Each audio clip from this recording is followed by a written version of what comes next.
We also have UFC 237, and this is a pretty good show, at least as far as name value goes.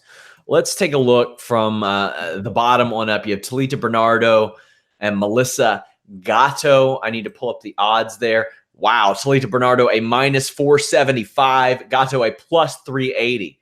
This immediately followed by a couple of other monumental lines. Raoni Barcelos a minus 550 against Carlos Joaquin Quiros, a plus 425, James. You don't see many fights in the UFC with lines like this, much less 2 in a row. Oh, by the way, as we'll get to later, these aren't even the biggest lines. Yeah, it seems like some of these fights, they clearly want someone to win here. But I think with the Barcelos fight, it was a switch up, actually. Was he not supposed to fight someone else, if I'm not mistaken?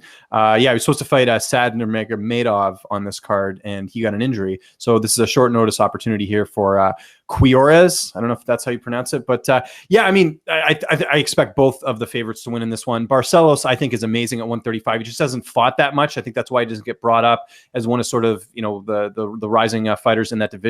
And yeah, I think both of these, I mean, there's a lot of that on this card. There's a couple like heavy favorites on this one that I think are probably going to end up winning.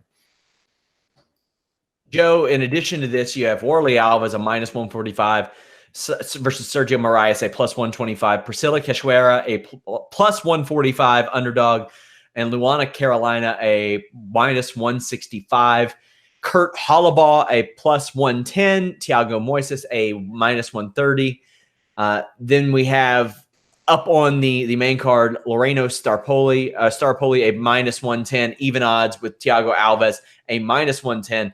Now, outside of Alves, who competed for the title at one point, you have Warley Alves. That's a decent name, but these are some of the lesser known guys on this show, because every other show or every other fight on this card has either a pretty big name, a pretty big prospect, or somebody who has been there before. Yeah, I mean, I like the Warley Alves Sergio Moraes fight. I think it's going to be a fantastic scrap, and it's there on UFC Fight Pass. So hopefully people get a chance to tune in. But I see what you're saying, and I mean, are they really? I mean, what are they doing with this fight here with Thiago Alves and Starpoli? I mean, are they really trying to promote Starpoli here, right? Because it's a perfect opportunity for him, right? You beat Thiago Alves, like Sean said, former title contender, UFC 100, George St. Pierre. This is your opportunity, son. And if Thiago Alves can, you know, is he now the guy? I know I mentioned a while ago that it was Ben Saunders who was the gatekeeper at 170 pounds. Is it now Thiago Alves? Yeah, that's a good point. James, your thoughts? Yeah, I think yeah, they definitely want to build up Starpoli. I mean, it's not like they're banking on Alves to make some crazy comeback. I don't even think he won his last fight. That fight against Max Griffin really should have gone to Griffin in that one. Yeah, I think they're just, you know, he's from Brazil. Give him a fight in Brazil, enjoy it. But hey, if you want to fight in Brazil, you got to fight this, you know, hot prospect who's only got 9 fights. So it should be interesting. But yeah, I expect Starpoli to take that one. BJ Penn, he's a plus 450. Clay Guida, he's a minus 600. Holy crap. BJ Penn fighting again. Joe, what are we doing here? I mean, let's be honest. Are these odds not where they need to be? BJ Penn is a shell of his former shell of himself, right? He's just not that athlete anymore. And he shouldn't be fighting, especially not just the fact that he's not that fighter anymore. Look at all the trouble that's going on in his life outside of fighting, right? I mean, this guy mentally, is he actually going to be there? Now, would it be absolutely amazing if he pulls off a victory? Sure. When's the last time he submitted someone? It's been a while, right? You know, his boxing was one of the best. Yeah. A decade. His boxing was widely considered he was the prototypical guy that we would talk about boxing back in the day, long before there was a Fightful. But back in the day, we should talk about how this is how you box in mixed martial arts, and this is what you do when a guy tries to take you down. And, you know, BJ Penn was the model of what we would emulate. And now he's taking on a guy in Clay Guida, who, you know, is just going to be, you know, it's going to be faster and going to do anything possible to take him down. And BJ's takedown defense hasn't looked spectacular lately. And if he gets taken down, Clay Guida is going to sit there and try and pound him. BJ's, you know, jiu-jitsu is really going to have to be on point in this fight here. So even though it's plus 450, I'm going to have to be waiting for Sean in about 20 minutes to determine if he's got 5 on BJ Penn. So we'll see. Hell no, I don't. Well, we don't have to wait 20 minutes, guys. We have to wait You know 2 what? seconds. In fact, I might have 5 on Clay Guida Oh, my. at plus or minus 600. Oh, my God. I mean, you compare the gas tank of Clay Guida to that of BJ Penn. This could be tragic, James. Yeah, and like Joe mentioned, I mean, BJ not just dealing with stuff inside the cage with the fact that he's, on a big losing streak, but obviously the legal stuff that's happening outside as well. There's just so much going on, and this fight's in Brazil. Like, I think he's actually been training there for this camp, but still, it's not going to bode well for BJ. It would have to take a miracle for him to go out there and get a victory. I mean, we've seen crazier stuff happen in this sport, but I'm not liking his chances. The line is exactly where it needs to be. Correia a plus 240, Irene Aldana a minus 280. Considering that Correia is not good at MMA, I think this line is about where it belongs, James. Oh, my God. Yeah, I mean, and she's had a layoff, and she hasn't fought since the home matchup. Yeah, I think the line's right where it needs to be here. It's kind of like you mentioned with Thiago Alves. Like, you would think the Brazilians, they'd want to give them favorable matchups, but Irene Aldana, I mean, she's looked great in a lot of her fights, and I think I remember, Joe, you and I were there for her fight against Caitlin Chukagian at UFC 210. That's a fight she probably could have won. I mean, I think that could have gone either way. She realistically could be on a 3-fight win streak heading into this one, and you're taking on Correia, who, like I said, hasn't fought since what was it, 2017? Yeah, June of 2017. And she's 35 years old. I think Aldana should take this. I would predict her to win a decision here. Joe, any thoughts on this one? Correia all day. Okay, no.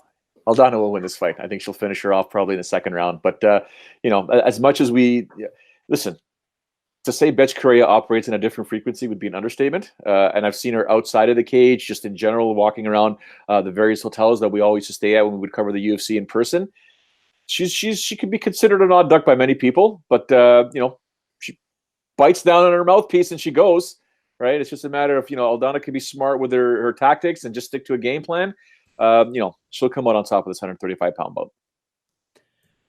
Elsewhere on this show, you have Little Nog, a plus 125, Ryan Spann, a minus 145. I don't know if plus 125 on Little Nog. I may have said minus. Spann is the favorite here. Joe, any way on how this one will last? Obviously, Little Nog, a little bit longer of a shelf life than his bigger brother. Yeah, I think Ryan Spann's going to win this. And I'm taking nothing away from the career legacy of Rogério, but at the same time, anytime I think about the Nogueira brothers, I think their time has come. There's a reason why Big Nog retired, and Rogério, I think he's just riding out his contract. I mean, I don't think he has any grand illusions that he's going to be competing for a title or will be in the title mix anytime soon. So again, if there was ever a gatekeeper now at 205 pounds, I don't even think it's Rogério. I think he's below gatekeeper right now. But crazier things have happened in MMA. James, any thoughts on this or any other undercard fights before we get to these really top 4 pay-per-view fights? Yeah, we'll start first with Little Nog and Ryan Spann. Ryan Spann, I think, has a good opportunity here to take advantage. And I should mention, a lot of times when Americans go down and fight in Brazil, they only usually get like one cornerman or whatever that is. And, in this case, he's actually going to have his full corner because Diego Ferreira, his teammate, is also on this card. So that's kind of good for him. I know sometimes, fighters worry about that stuff. But yeah, I think this is a good showcase fight for him. He's a younger guy. I think he's really come into his own since moving up to 205. So I like his chances here against Little Nog. I know Little Nog just beat Sam Alvey, but I like Ryan Spann there. I like Kurt Holloway as an underdog here. Thiago Moises, really disappointing UFC debut. He's certainly been knocking guys out on the regional scene, but I even go back, not that long ago when he fought Robert Watley in LFA. He was completely dominated with the wrestling, and I think with Holloway's experience and his grittiness, there's a chance for him to pull off an upset here. And we should mention that Holloway, moving back up to 55, he had fought there earlier in his career. He actually kind of bounced back and forth, but now he's back at 155, so not having to worry about the weight cut. I think we'll see a better Kurt Holloway. And other than that, on the prelims, again, not very strong here as far as some of the names, but yeah, I'll be tuning in. UFC 237, the main fights. Diego Ferreira, a minus 165. Trinaldo, a plus 145. This is an underrated fight within the division. James, how do you look at this, and what does this do for the winner? I think it definitely puts them in sort of that category. We start getting towards getting big fights. Ferreira has been on a nice run lately, especially his last fight. Rustam Habibov really took it to him in that fight. That was a fight I believe he was an underdog in. The win before that, Kyle Nelson, doesn't tell us too much. Featherweight moving up on a week's notice.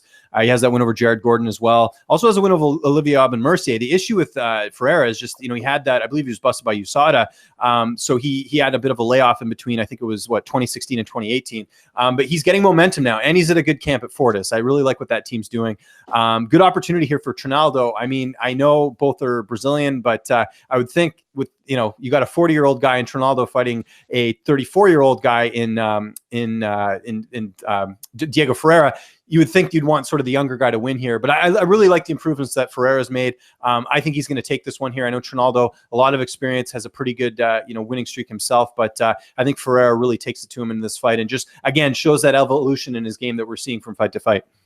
Joe, did it surprise you that you have a guy coming off of a 4-fight winning streak in Ferreira taking on a 40-year-old guy who's one lost his last 4? It's been a carousel for Trinaldo the last since about 2016, after he had that hot streak where he's beaten like Yancy Medeiros and Paul Felder and all these people. Did that surprise you? No, because you took the words out of my mouth, right? I was surprised when this match first came out, but I do understand because it is in Brazil, right? So they want to showcase this, and you're going to get a really good fight for both of these two guys. The odds of it being boring are very, very slim, only because Trinaldo's a truck. We know that. The guy's a beast, right? And Ferreira's got to do his work, right? He's got to punish, the older guy. He's got to show the youth factor. I think, like James said, I think he will. I think he's going to showcase a lot here. But what does it really mean for him when it comes to the rankings? Because right now he's got to get past Islam Makhachev at number 15. Oliveira's at number 14. So it's an opportunity for him and the people that vote on the panel to say, you know what, this guy did enough here to be put into the top 15. So I don't know if he will, but with that being said, I do think he emerges victorious in this fight. Does it surprise you guys that this fight is on the main card, or the Thiago Alves fight over the Little Nog, Betch Correia, or BJ Penn fights, James? A little bit, yeah. Because I mean, name value wise, these aren't like two bigger names. I would figure Little Nog, just with his age and what he's done in the sport, would probably get that slot instead. I'm not sure. Yeah, and even Alves on there seems a little bit weird. You figured to some degree, I guess, because of the losing streak and maybe because of his legal stuff too. You figured BJ Penn, just maybe this is a swan song. You'd want to put him on a main card, but yeah, I guess the UFC has their other plans. I think for the Alves fight, it's a showcase for Staropoli, and maybe they're really banking on Ferreira to get another impressive finish or something like that. I don't know. I'm not sure, but yeah, that I would have put Little Nog and Spann on there because Spann's an up and comer in a division that needs prospects at 205. Joe, your thoughts on that?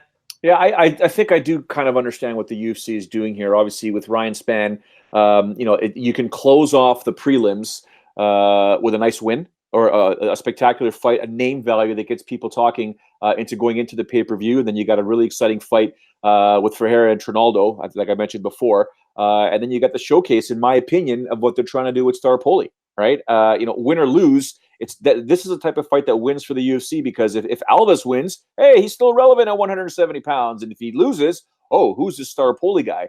As for BJ Penn and Clay Guida, I think this more or less potentially will have people tuning in right off the top of the broadcast and not waiting until a little bit later on to tune in. So that kind of, they're hoping to probably get their ratings right off the top and carry it to the very end of the show.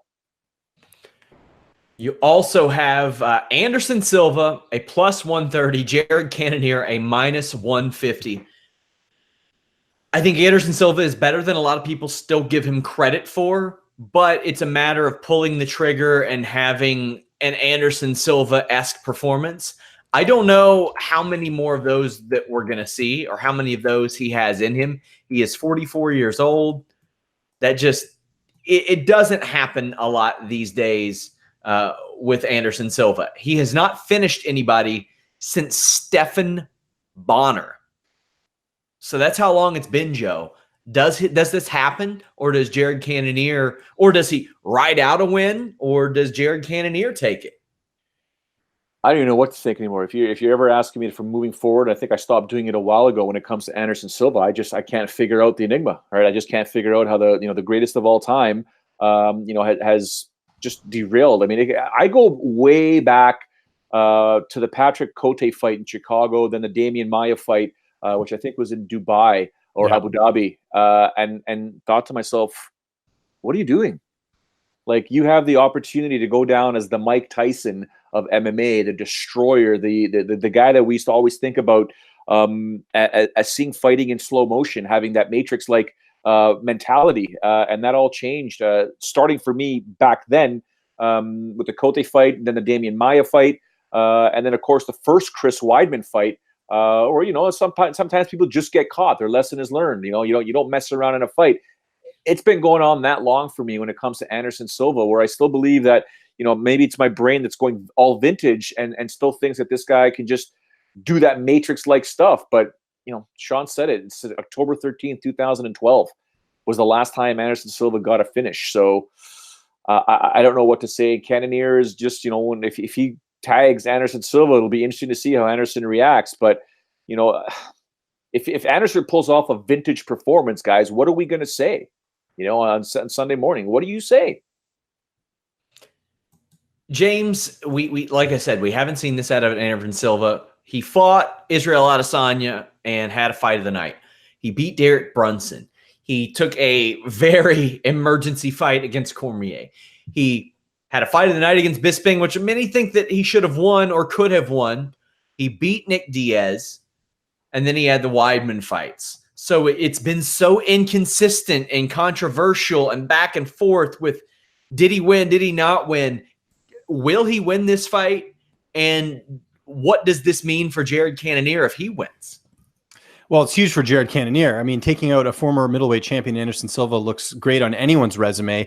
The thing is, this fight is a lot closer than I think people are giving it credit for. I'm just looking at the betting odds right now. They've got, Cannonier at minus 150. I think that's probably about right, actually. You can't get him being a 2-1 favorite, because here's the thing, and Israel Adesanya found this out. You can't go out there and knock out Anderson Silva. He's tough to finish. I mean, Weidman broke his leg, and then Weidman knocked him out as well. But other than that, he's not, you can't finish this guy. So Cannonier, I mean, that's what he did in his last fight. He went out there and knocked out David Branch, and it wasn't until that second round. I mean, people forget David Branch in that first round was actually winning the fight, in my opinion. And, we'll see what happens. I mean, Cannonier certainly looks better at middleweight, but I don't expect him to go out there and knock out Anderson Silva. What I think could happen is he could go out there and perhaps outstrike Anderson Silva. I know that's crazy, but we've seen times where Silva is kind of just not, been super aggressive. Like the Bisping fight is a good example where, I think he could have won that fight. He nearly, well, in my opinion, he knocked out Bisping. They kind of screwed that one up when that all happened. But I agree. That's a story for another day. But if you remember in the later rounds, Bisping took over because he had more cardio and he was just being more aggressive. And Cannonier could potentially do that He's fresh. He just woken up. Yeah. So, and I think there's a good opportunity here for Cannonier to win. But again, Anderson's so tough to finish. Like, I don't think there's a clear path. Like, Cannonier's not going to submit him. He's not going to knock him out. So he really just has to hope to be the faster and more well-conditioned fighter. I don't know. I have my doubts. I mean, if we're looking at this fight from an odds perspective, plus 130 for Anderson Silva is great value, in my opinion. So I would put a bet on him. But if I have to pick, I'll go Cannonier just because even though he is 35, which is different than 44, it's still not a spring chicken, but I think he'll get it done as far as that goes. And by the way, this is the co-main event. We skipped over Aldo and Volkanovski, which is not the co-main event. We're going there. Okay, so you're doing Aldo a minus 140, getting some respect from the bettors. A lot of people thought that he was done at these higher levels. Volkanovski a plus 120.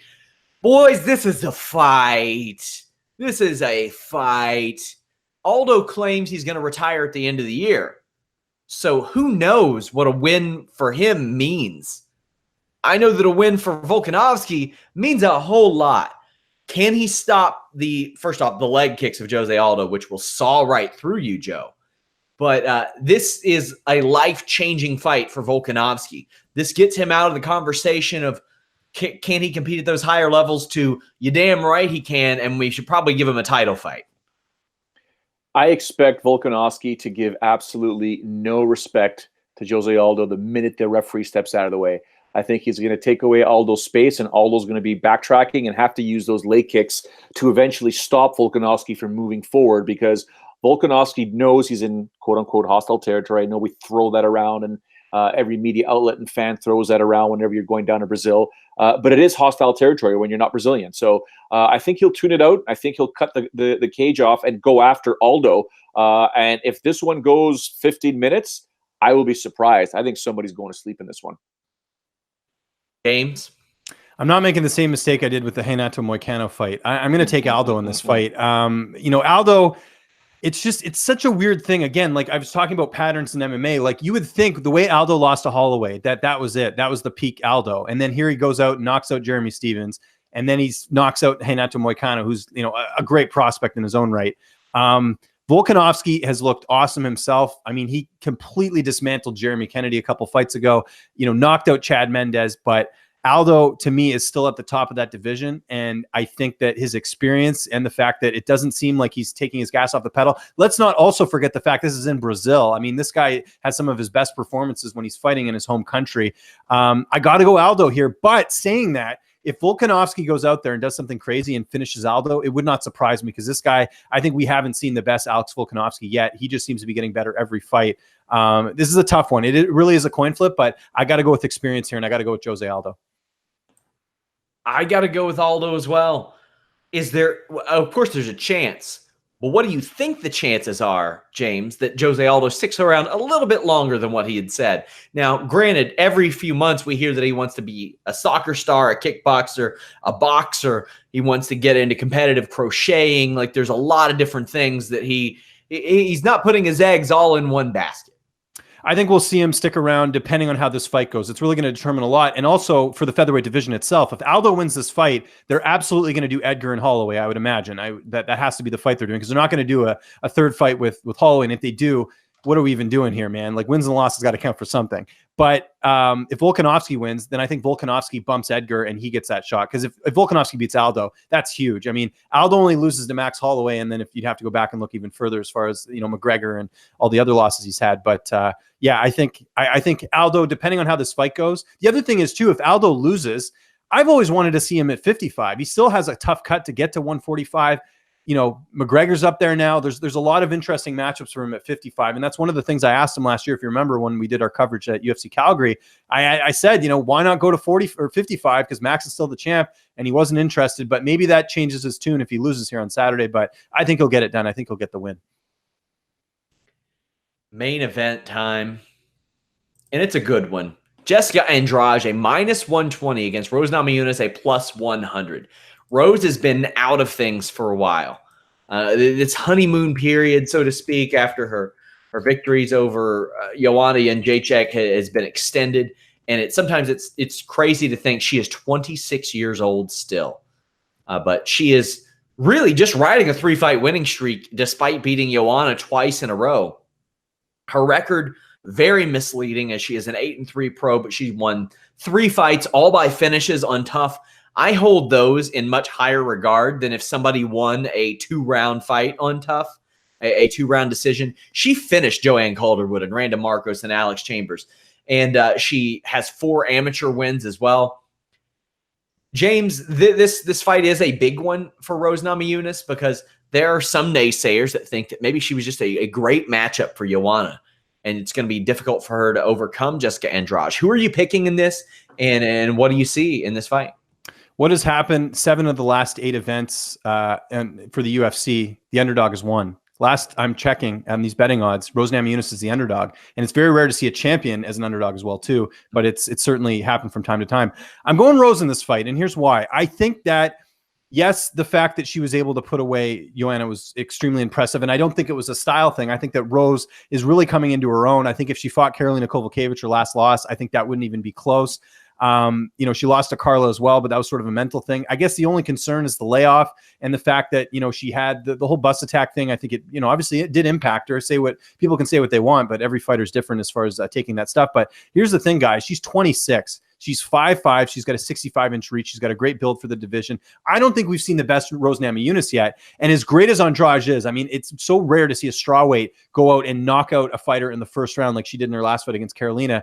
I just think Rose is just on another level at this point. And I think that, despite the layoff and despite the things going against her, I think she'll put on a great performance here. I mean, what is the best revenge to all those fans and all the people saying that she's weak and all this stuff? Would the best revenge not be this long layoff, going into Brazil against a home fighter, a home country fighter, and going in there and putting on an impressive performance? I think we'll see that. I think she's going to really thrive here. And I think she's going to keep the streak going of underdogs coming out on top. I think she gets the win here.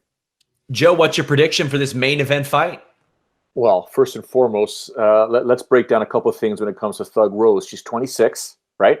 We discussed that. You don't enter your mixed martial arts prime, technically speaking, until you're 28, and you ride that out until you're 32. You're also talking about a world champion who's only had 11 fights. She doesn't have MMA mileage on her, and she's taking a year off. Or she's taking a year off. She hasn't competed in a year, which usually doesn't bode well. But there's a reason why she's the champ. There's a reason why she's mentally tough. If you have to compete against Joanna Jędrzejczyk, you better be mentally tough, or you fold under the pressure and she destroys you like Conor McGregor does to some of his opponents, or like Joanna's done in the past. She not only did it once, she had to do it twice. And Joanna was widely considered arguably the GOAT in women's MMA. So Thug Rose, in my opinion, emerges victorious in this fight. I think she'll be able to deal with the hostile territory that is Brazil. I just think that she's an absolutely magical fighter. And any woman that can tell me and Pat Berry to shut our mouths and that we're idiots, I'm going to go with her.